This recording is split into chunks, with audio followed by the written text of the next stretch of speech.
in my city now. Nah, this shit ain't pretty now. I'm from local, it get gritty, y'all. He in that full throw with a chopper, that whole 50 on. He tryna kill you over kitty, on. I'm outside at the crack of dawn on the Monday. I was trapping on that one. It was good, everybody. It's your boy Common. We back with another video, man. Hey, man, real quick, right? I want to speak on this because I think some people like to paint the. Because when people say outrageous things sometimes to you, right? When you say something that feels like it's a pushback to what they're saying, and it paints you as you might be a hater or something, or you dislike this person. I am not an A.J. Brown hater by far. I actually like A.J. Brown as a player. I'm a fan of A.J. Brown coming from Tennessee. So we had seen a poll. Somebody posted, I believe his name is Alcabet Analyst. But shout out to him because I believe he's from my hometown, Newark, New Jersey. He posted a picture of the power rankings of wide receivers for NFC East, right? And had A.J. Brown, number 1, CD number 2, Warren number 3, so on and so forth. But, and he asked, the question was, is he really the best wide receiver? And he's an Eagles fan, by the way. Is he the best wide receiver really, or is this cat? I simply wrote under it, I respect everybody's opinion, but to me personally, CeeDee Lamb is the better overall wide receiver, and he has a better upside. So I left the post. I don't ever pay attention to replies. I really don't when I write what I write on sometimes I'm just the type of guy. I comment on your things or like it and I just move on. I don't really look at what people reply. But so later on I go back and it's about 7 or 8 replies, and this guy tells me, well, CD is the number 3 at best. A.J. Brown, watch the film CeeDee Lamb versus A.J. Brown. It's not even close. The numbers speak for themselves. So my rebuttal to that would simply be, for one, I did watch the film. Me and my cousin sat down and watched every catch, every snap from CeeDee Lamb, and every snap from A.J. Brown past couple of years, right?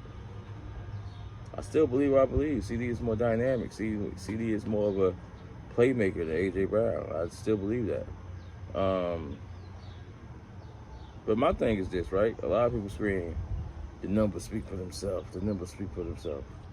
What numbers are we, talking about? That's not a good way to support your argument. Last year, he had 63 catches for, I believe, 869 yards, right? But yes, a lot of people will say, you can't count that because he missed 4 games and this, that, third. Yes, I can. Understandable.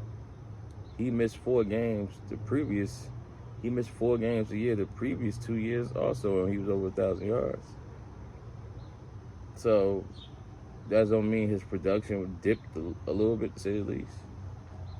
So even though I give you that, what numbers, the numbers show what? His career high is 70 catches. 70 catches with 1075.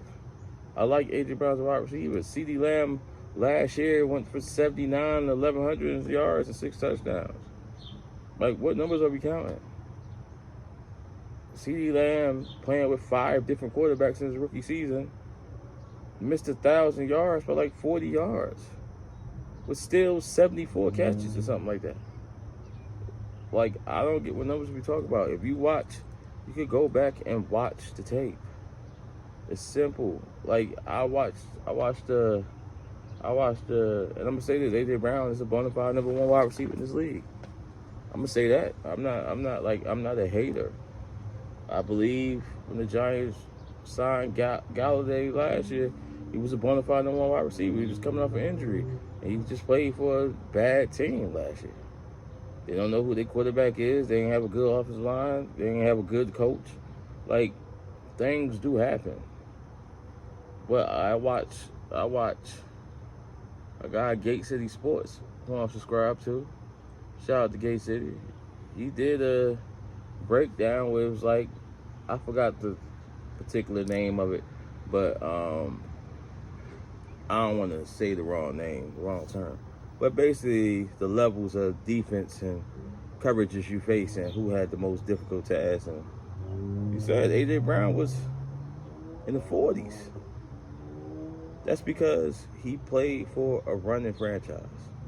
A running franchise who ran the ball, a 2,000-yard rusher the year before. The man almost had 1,000 yards last year, and he missed about 8-9 games. That's the level of running they had. When you come in, his first year, he averaged 20 yards a catch. He had 52 catches, right? The first year, you're not established. No one's doubling you. So the first year, 20 yards a catch is basically mean we were stretching the field with you. It's man-to-man, it's single coverage, the safety's biting up, the linebacker's biting up, it's 8-9 men in the box, we taking shots. That's football. That's not hate. That's football. The second year, he has 70 catches, 1075. It went from 20 to about 15 and a half, which is still good, but it still say the same thing. But that's their game. That's their game. They run the ball. It sucks the defense up. You get behind the defense, behind the linebackers, the safeties. Everybody is off the play action. That's the way. I'm not knocking A.J. Brown for that. I'm not. But that's just the reality of where he came from, of what they did over there. CD did face number 1 competition last year. He went against J.C. Jackson. He went against Lattimore. He went against multiple number 1 corners last year, including Bradbury and things of that nature. Like, I just think people try to devalue, because he had Coop, and he had this, like, we had Coop. Coop was battling injuries all last year. Coop missed a couple of games because of COVID. Gallup was gone all season. Gallup only played about 5 games. Like, what excuses we using? Like, we can't use that for A.J. Brown, that Julio's on the side. Wasn't Julio hurt most of last year? It's the same thing, man. Like, I just feel like I'm entitled to my opinion. If I feel like CD's the better player, that's fine. If you feel like A.J. Brown's the better player, hey, man, do you. I don't argue opinions, but when people say dumb things to me, like, oh, the tape speaks for itself. Well, not even the tape. The numbers show. The numbers speak for what numbers? His numbers not better than CeeDee Lamb's. What numbers speak for itself? CeeDee Lamb had more catches. CeeDee Lamb had more catches. CeeDee Lamb had more yards. I'm not sure about the touchdowns. And CeeDee Lamb last year averaged more yards per catch than him. What numbers speak for themselves? I don't get it. You know what I mean? That's just my opinion on it. Y'all let me know what your opinion is. I'll remember to like and subscribe. It's your boy Common Salute. We out of here.